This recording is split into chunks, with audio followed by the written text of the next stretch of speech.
সেনা বিপক্ষে আমরা কি ধর্ষণ মুক্ত বাংলাদেশ চাই না ধর্ষণ মুক্ত বাংলাদেশ চাই?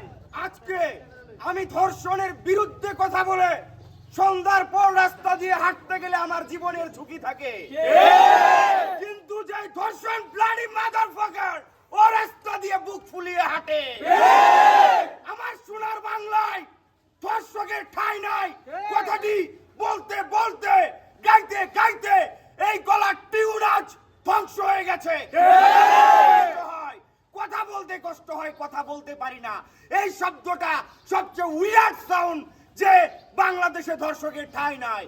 গোটা এশিয়ার মধ্যে সবচেয়ে বেশি ধর্ষণ হচ্ছে বাংলাদেশে। কোথায় গেল আমার ভাই মুগ্ধের রক্ত? কোথায় গেল আমার ভাই আবু সাইদের রক্ত? কোথায় গেল বাংলার দামাল ছেলেদের 24-এ বাংলাদেশের রাজপথে তাজা রক্ত বিলিয়ে দেওয়ার সেই আত্মসাৎ, সেই স্বাধীনতা চাওয়ার যে অমলিন চাওয়া ছিল আমাদের? আজ কোথায় গেল সেই চাওয়া? প্রশাসন কি জবাব দিবে?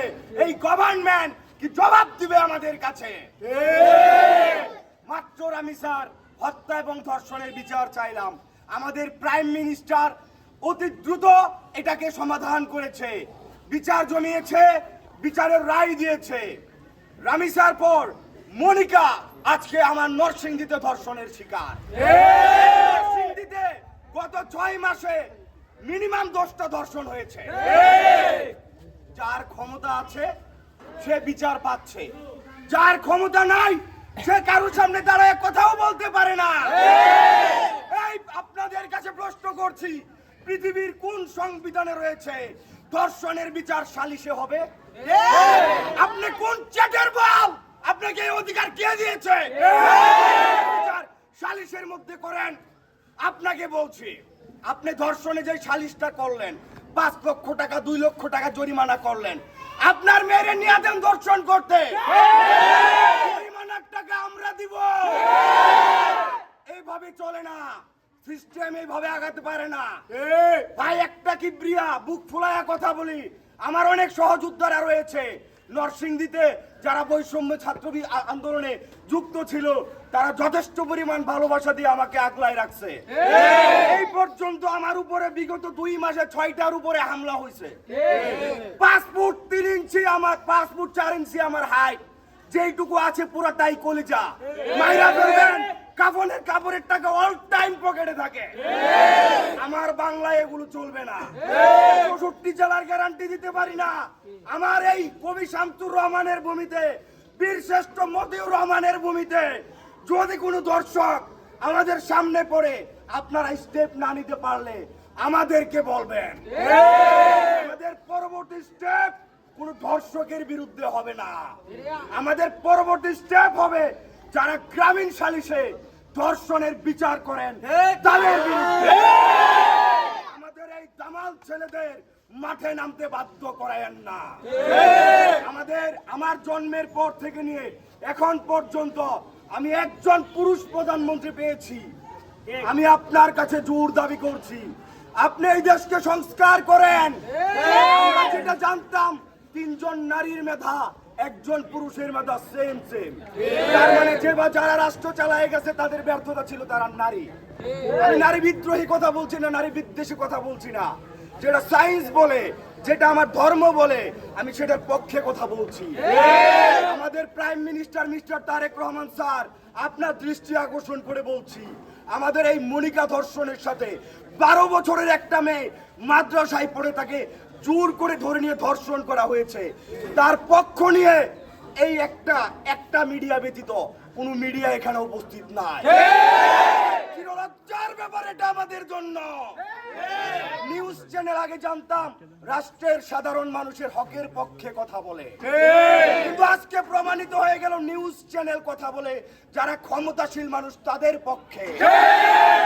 অসহায় মানুষের পক্ষে মিডিয়া কথা বলে না। যদি কথা বলতেন তাহলে এই খবরটা, এটা কয় তারিখে ধর্ষণ ভাই? 15 দিন আগের ঘটনা, 15 দিন আগের ঘটনা। গতকাল রাত্রে আমার কাছে ফোন গেছে, এই ঘটনা দিয়ে সারা বাংলাদেশ কাঁপার কথা ছিল। কেউ জানে নাই, কেউ শুনে নাই। এটার জন্য দায়ী আমাদের মিডিয়ার ভাইরা। আপনাদেরকে কেন ডেকে আনবো? আপনাদেরকে আপনাদের নিউজ চ্যানেল কেন বেতন দেয়? আপনি একজন জেলার প্রতিনিধি, আপনার দায়িত্ব আপনার জেলায় কোথায় কি হচ্ছে সালিশি চিরুনি অভিযান দিয়ে খুঁজে বের করা। আপনি সেটা করছেন না, আপনাকে ফোন দিয়ে পায় না। You are not available for every time. Why? আপনার কাছ থেকে আমরা কি নিরাপত্তা পাবো? কি আশা করতে পারি আপনাদের কাছ থেকে আমরা? এই জীবনের কোনো নিরাপত্তা নাই, আমার পরিবারের কোনো নিরাপত্তা নাই, আমার মা বোনদের নিরাপত্তা নাই। আজকে মনে হচ্ছে বাংলাদেশ থেকে শকুন আর চিল কেন বিদায় নিছে জানেন? কেন নিছে জানেন আপনারা? আমাদের বাংলাদেশের ধর্ষকেরা হয়ে গেছে শকুন আর শঙ্খচিল। আমাদের বাংলাদেশের ধর্ষকদেরকে এই শকুন আর শঙ্খচিল দায়িত্ব দিয়ে এই হারামখোরের বাংলাদেশকে বিদায় জানিয়েছে। এই রাষ্ট্র কোনোদিন পরিবর্তন হবে না যদি এভাবেই ধর্ষণ চলতে থাকে, যদি এভাবেই ছোট্ট। এখন তাদের টার্গেট শুধু ছোট ছোট বাচ্চাগুলো। আরে শকুনের বাচ্চারা, তোদেরকে বলছি ভুলেও আমার সামনে পড়িস না। তারপর আমার কি জেল হবে না ফাঁসি হবে, আই রিয়েলি ডোন্ট কেয়ার, কিন্তু তোকে ছাড়বো না। অনেক করেছি জান না।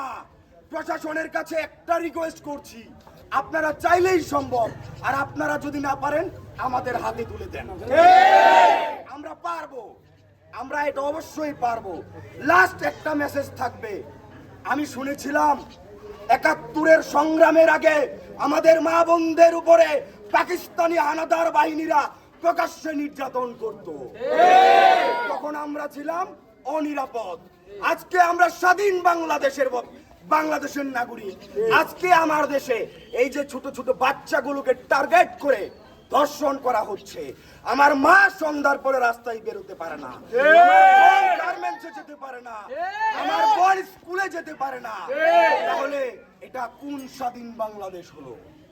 তাহলে আমি ভালো ছিলাম সেই পাকিস্তান আমলে। আমার এমন স্বাধীনতা চাই না যেই স্বাধীনতায় আমার মা বোনের নিরাপত্তা না।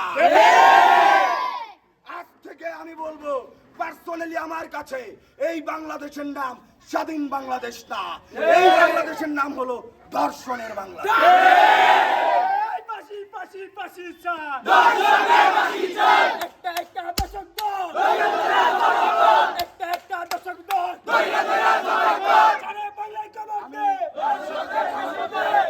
আমি আমার কথা শেষ করছি। সবশেষে আপনারা আমাকে গতকালকে অনেকে